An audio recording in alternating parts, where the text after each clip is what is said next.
We've all heard the advice, you just need to let it go. But if it were that simple, wouldn't you have done it already?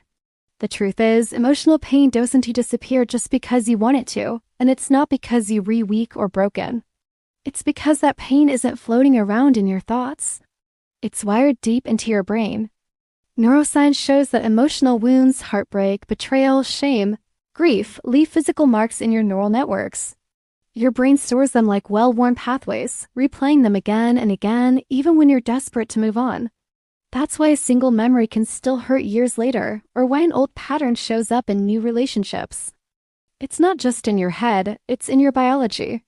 But here's the real question. If pain is wired in, can it be rewired out? Can you teach your brain to stop replaying the past? And what exactly happens inside your mind when you truly let go? In this video, we're going to dive deep into the science of release, how your brain stores emotional pain, how those painful loops can be broken, and how to use this knowledge to finally free yourself from the weight of old memories. Because letting go isn't about pretending it didn't happen. It's about rewiring your brain so that what once controlled you no longer defines you. Why is it that some memories lose their power over time while others still feel fresh, like they happened yesterday? You know the ones I'm talking about. The betrayal you thought you'd moved past. The breakup you should be over by now. The words that were said years ago but still echo inside you when the room gets quiet. Why do some wounds fade while others keep reopening, even when we desperately want to heal? To understand this, we need to go deeper than time heals all wounds, because time alone doesn't heal. If it did, every painful memory would eventually dissolve. Instead, some memories sink roots so deep into us that they shape how we think, how we react, even how we love, sometimes decades after the event itself. And the reason isn't just emotional, it's philosophical and it's biological. Philosophers have wrestled with the question of suffering for centuries. In Buddhist philosophy, suffering, dukkha, is not caused solely by pain itself, but by attachment to that pain. The event may be over, but our mind keeps clinging to the story. I was wronged. I lost something. I should have done more. That attachment keeps the wound alive long after the injury has passed. In other words, it's not the cut that hurts, it's our refusal to stop touching it. The Stoics understood this too. Epictetus wrote that we suffer not from events themselves, but from our judgments about them. Reality is what it is. What keeps us in pain is the meaning we attach to it. The betrayal wasn't just betrayal, it became proof that we're unlovable. The failure wasn't just failure, it became evidence that we're not enough. And the more we repeat that story, the deeper it carves itself into our minds. Modern psychology echoes this wisdom. Painful memories don't simply sit in the past, they live in the present through rumination, the habit of replaying events in our minds over and over again. Each replay is like walking the same path through a field. At first the grass resists, but walk it enough times and you carve a trail. Soon that trail is the only path your thoughts know how to follow. And so the past becomes present again and again. Carl Jung believed that what we refuse to bring into awareness stays in the shadow and continues to control us from there. Emotional pain that is denied, ignored, or pushed away doesn't disappear. It burrows deeper, shaping our behavior in ways we can't see. A fear of rejection keeps us from getting close to people. A sense of shame drives us to overachieve. A wound we never integrated becomes the lens through which we see the world. But here's the part we rarely hear. Letting go doesn't mean erasing the past. It means changing our relationship with it. It means shifting from clinging to observing, from judging to understanding. It's like trying to hold water in your hands. The tighter you squeeze, the more it slips away. But open your palm and it rests there calmly. The memory might still exist, but its power over you changes. Think about it in daily life. Maybe you're in a conversation and someone says something harmless, but it hits a nerve.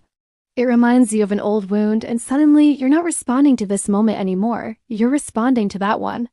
The present becomes colored by the past, and you might not even realize it. That's not weakness. That's the mind doing what it is wired to do, protect you from being hurt again. But in trying to protect you, it sometimes keeps you trapped. The truth is, we carry emotional pain not because we're broken, but because our minds are trying clumsily and perfectly to keep us safe. Yet safety and freedom are not the same thing. And if we want to be free, we have to do what the Buddhist Stoics and Jung all pointed to: bring the pain into the light, loosen our grip on the story, and stop letting the past write the script for our present. Letting go, then, is not forgetting. It's not saying it didn't matter. It's saying, it mattered, but it doesn't define me anymore. And that shift from clinging to releasing is the beginning of healing.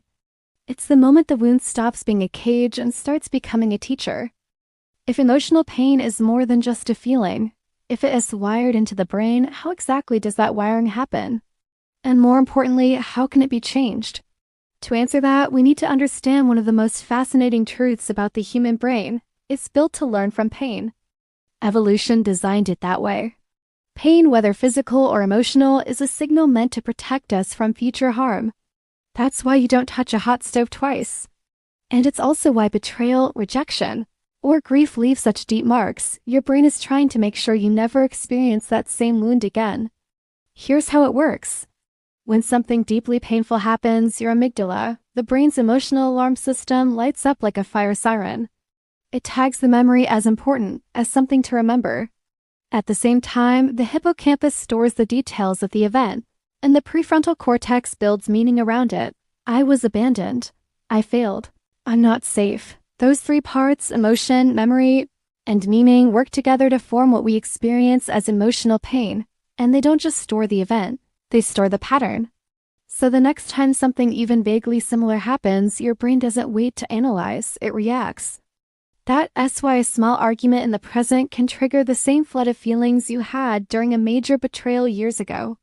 It is not because you read dramatic, it is because your nervous system has learned. This equals danger. This is where memory reconsolidation comes in, one of the most powerful discoveries in modern neuroscience.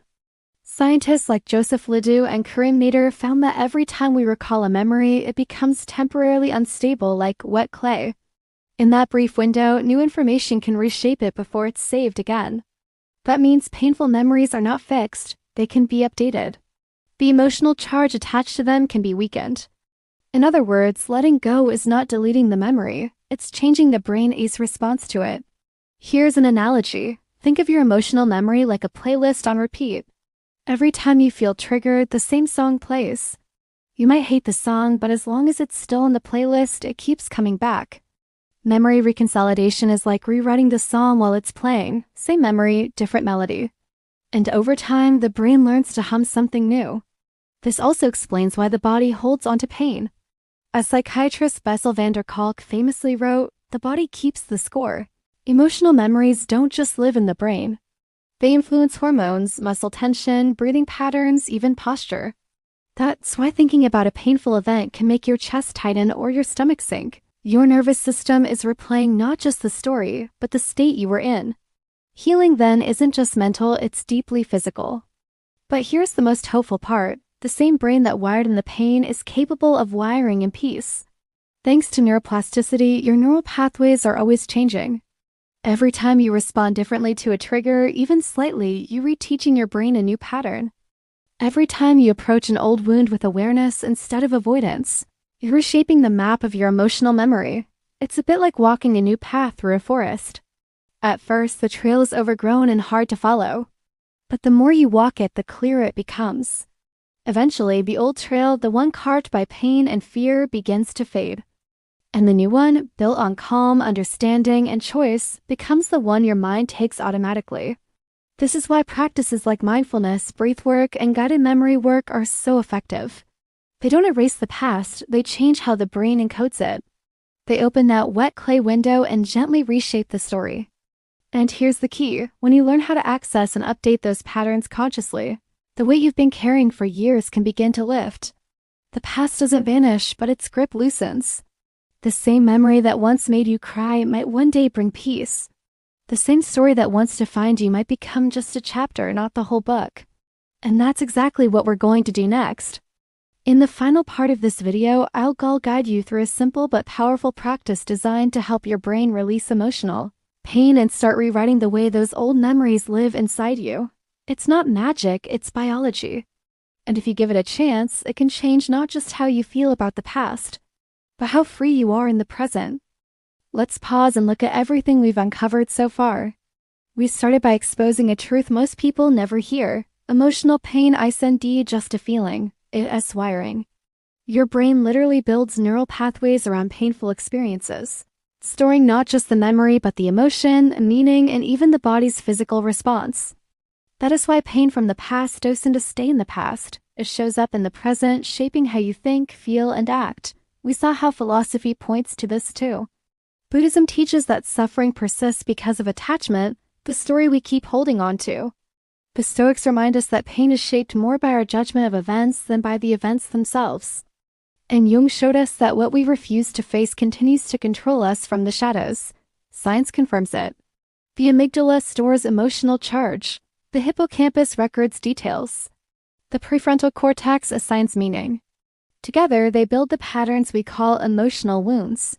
And every time we recall those wounds, they become malleable, like wet clay, through a process called memory reconsolidation. That means they can be reshaped. Their grip can weaken. Even the body, which keeps the score, can learn to let go. And here's the most hopeful part. Because of neuroplasticity, your brain never stops changing. It is constantly rewriting itself based on what you focus on, how you respond, and the stories you tell. Pain may have shaped you, but it doesn't have to define you. Now, imagine what that could mean for your life. Imagine waking up and realizing that the memory that once made your chest tighten now passes through your mind like a cloud, present but powerless. Imagine being in a situation that used to trigger anger or fear, and instead feeling calm, steady, and free. Imagine looking back at a chapter that once haunted you and being able to say, yes, that happened, but it's not who I am anymore. That's not wishful thinking. That's the natural result of teaching your brain a new way to respond. And the path to that change begins with one simple, powerful step. Here's a practice you can start today, one that uses the science of memory reconsolidation to help your brain release emotional pain. The Rewrite and Release Practice Step 1, Recall with Awareness. Set aside 10 quiet minutes. Bring to mind a memory or situation that still carries emotional weight. Don't analyze it. Just observe it like you're watching a scene in a movie. Notice the feelings in your body, the thoughts that arise, the story your mind tells. Step 2, add new information. Now, and this part is key, gently introduce a new perspective. What did that experience teach you? How did it shape your strength? What do you know now that your past self didn't? You're not rewriting history, you're reshaping its meaning. Step 3, anchor in the present. Shift your attention to the present moment, your breath, your surroundings, your current reality. Remind yourself, I am here, that is there. I am not my past. Stay here for a few minutes, breathing steadily until the emotional charge begins to soften. This simple practice works because it mirrors how your brain naturally updates memories. When a memory is recalled, it enters a plastic state. By pairing that recall with new information, a new meaning, a new emotional state, a new present context, the brain rewrites the neural connections attached to it. Over time, the emotional weight decreases, the trigger weakens, and the story changes from, this is who I am, to, this is what I lived through. It is like rewriting that old song on repeat, one verse at a time, until a new melody emerges. The past doesn't disappear, but its power over your present begins to fade. And here's the beautiful truth. The more you practice this, the more your brain learns that safety exists here now. It stops reacting to ghosts. It stops mistaking memory for reality. And in that space, real healing begins. So here's your invitation. Try this practice tonight. See what happens when you meet your past with awareness instead of avoidance, and when you rewrite its meaning with the wisdom you carry today. Then come back here and share what you noticed. Even the smallest shift matters. And if this video helped you see emotional pain in a new way, subscribe for more science-based tools to reprogram your mind. Release what no longer serves you and create the inner freedom you deserve, one neural pathway at a time.